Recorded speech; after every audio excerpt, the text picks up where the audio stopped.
Hello and welcome back to Translator's Troubles for Rachel Helen. This video is a review of your homework. We're going to go through your journal entry for April 14th, 2015 in some detail, and then I'll show you a corrected version at the end. If you have any questions, please feel free to contact me. So the first line, today is a busy day. I got up at 6:30 a.m. and had a quick breakfast before going to work. By themselves, each of these sentences is fine, but together there's a problem. Always remember to harmonize your tenses. By that, I mean a narrative has a certain flow. In this case, and in many other cases like it, your story starts in the past and then advances slowly into the future. This journal entry shows the pattern very well. Because your story starts in the past, you can't really start with a present tense verb. So you can't say, today is a busy day. You have to say, today was a busy day. Next sentence. Tons of things needed solving in the morning. This sentence is also fine, grammatically, but stylistically, using things here isn't great. What things need solving? Generally, problems. So we should change things to problems or issues, or any other word that is more specific than things. Remember, we always want to be as specific as possible. Next sentence. I had to design a new and professional general forms, included teaching contracts with Vietnamese, foreign teachers and teaching assistants, and administrative staff. There are two mistakes here. In this case, we wouldn't use the singular article a, so we should delete it. If you wanted to use something like an article here, you would use some instead.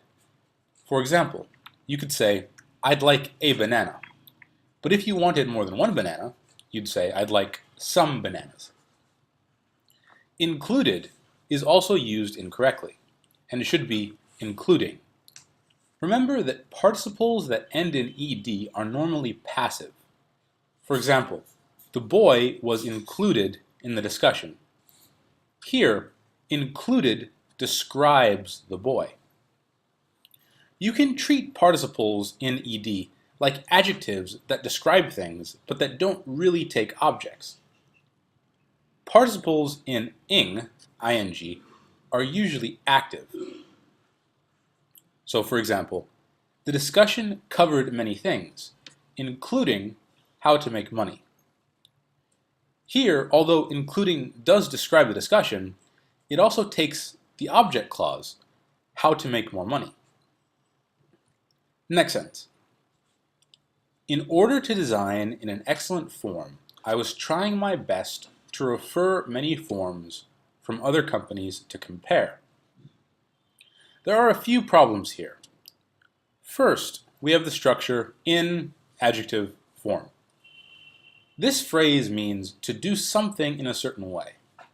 For example, you could say, he won the game in excellent form. This means he didn't just win the game, but he won the game in a really good way.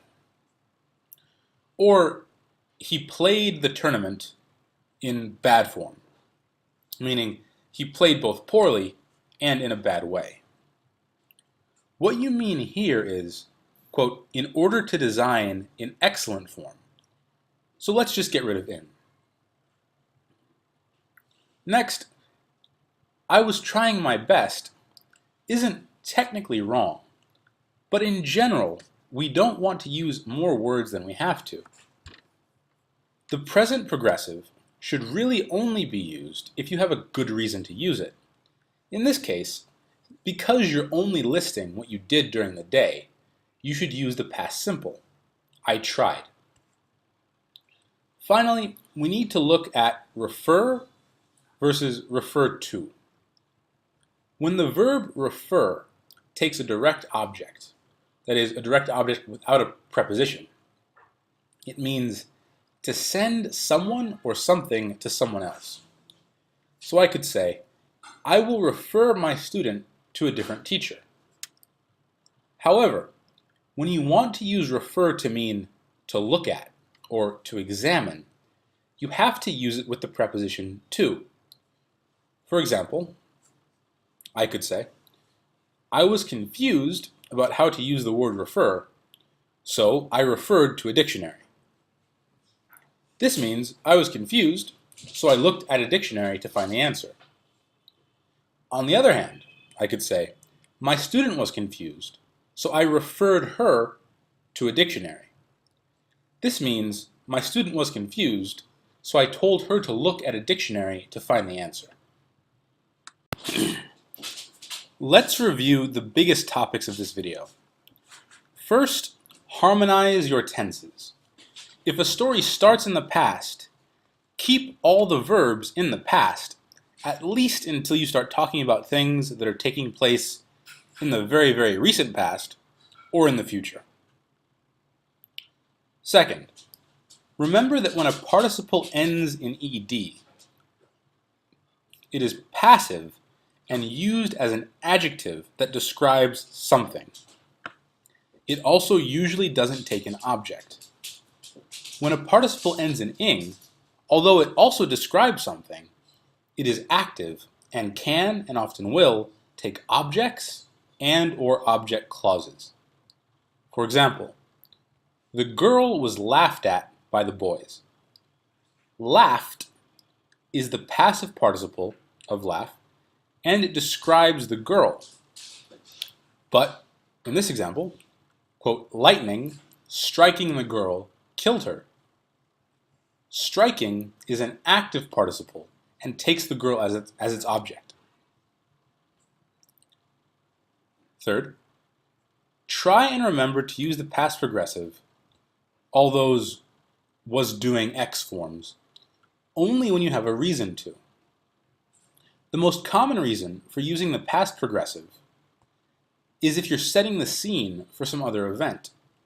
So I could say, it was raining when I left it was raining when I left the house. Or, I was writing that journal entry when I remembered I had to take a test tomorrow. In each example, the past progressive, that is the past progressive, is used to set the scene, and the past simple is used to move events forward. This is standard, normal, good English style. Last, try to remember the difference between to refer and to refer to. Refer is a good, high-level word, and you should use it. Just don't misuse it. When refer takes a direct object, it means to send someone or something to someone else or something else. For example, I referred my student to the dictionary, or I referred my problem to my boss. Refer to means to look at something to get answers or information. For example, I referred to the dictionary to find the definition of refer. Or, I referred to my notes to study for the test. Those are the big lessons for this video. I hope this helps.